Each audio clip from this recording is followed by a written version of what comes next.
Hello, my name is Bea Fields. Today is January 8, 2008, and I am here today to talk with you a little bit about marketing to Gen Y.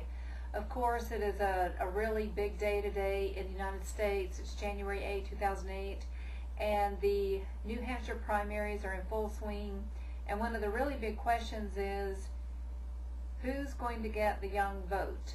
The voter who is under age 30. As we saw in Iowa, Barack Obama and Huckabee took that vote, and so the pressing question is, how do we get their votes?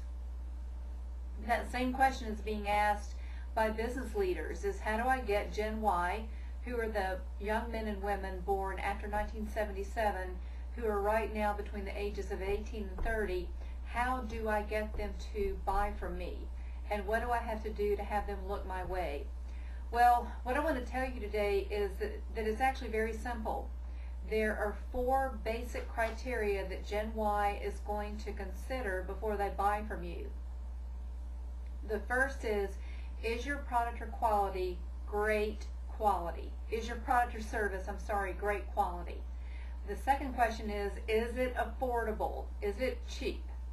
The third is, will your product and service create an experience for me? And number 4, is it quick?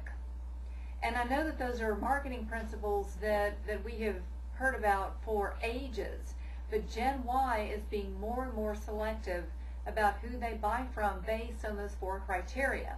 So I want to talk for just a minute about what Steve Jobs and Apple are doing. Apple is one of my favorite companies, and no, I'm not getting a kickback from Apple, and no, I don't work for them or sell for them, but I just think they have a great product and they have great service, and the products that I've used from Apple are incredible. And one of the things he said was, when he developed the iBook, he said, I want this thing to be so cool and so attractive that users will want to lick the screen.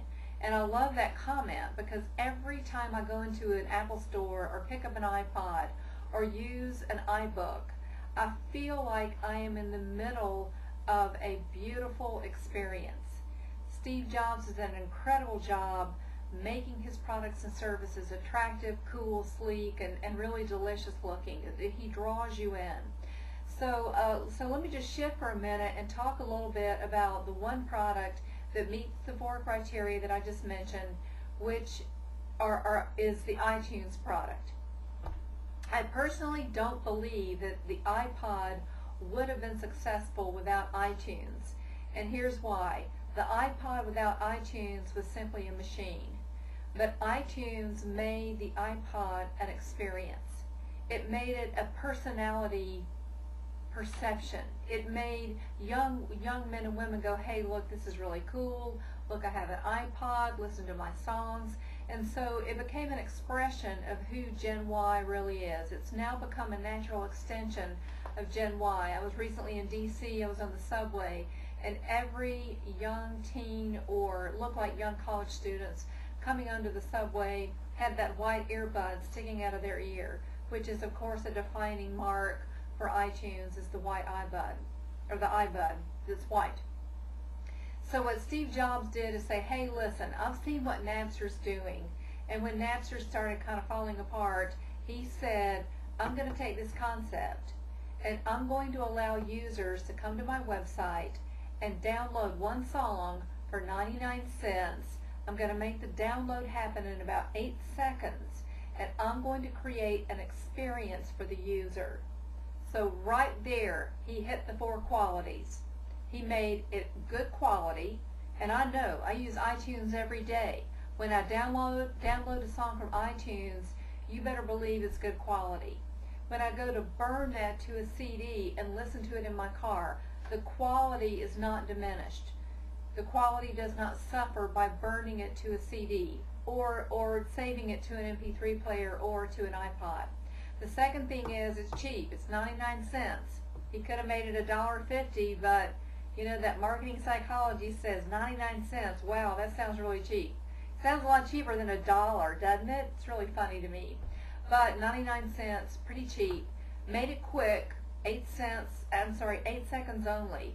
And then finally created an experience for the user. And I'll just give you an example of this. 2 nights ago, I thought, I haven't heard the song "Have You Ever Seen the Rain" by Creedence Clearwater Revival in a few years. And I heard it on the radio, and it just brought back memories. So I went home and I downloaded the song, and I think I listened through iTunes, and I think I listened to it 10 or 11 times, and it just brought back so many memories of my high school and college years. And of course, I'm dating myself here. I'll just tell you all, I'm 48. I just turned 48 on January 1st. I'm a baby boomer. But I really respect what companies are doing to reach a younger audience. In the book Millennial Leaders, Success Stories from Today's Most Brilliant Generation Y Leaders, which is right here, you're going to see this in most of my videos, we talk extensively to young leaders under the ages of 30 who have done incredible things in their lives. We actually interviewed 25 people who are young leaders who are super successful, and they're all saying the same thing. They're saying, we want things quick, we want things cheap, we want great quality, we don't want the quality to suffer, and we want an experience. So today, as you are considering building out your business for 2008, look at those 4 questions and make sure that you can answer yes to each of those 4 questions, and you will be ahead of the game. The other thing is, go out to apple.com. See what all Steve Jobs is doing. He's now making the Apple website highly interactive. The stores are highly interactive. You can go in and play with all their equipment. You can go over and talk to the guys at the expert bar. They're really cool. I forgot what they call them. I don't know, the tech bar or something like that.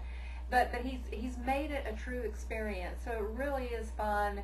It's exciting, and things are happening. So I encourage you to check that out. I also want to ask you to visit millennialleaders.com, pick up a copy of the book. You're going to learn about a lot of young leaders that you may not know about, and check out what we're doing, because we're up to a lot of cool things. And I hope you have a great day, and if you are in New Hampshire, I encourage you to get out today and vote. It is January 8th. Get out and vote for the primary that's happening.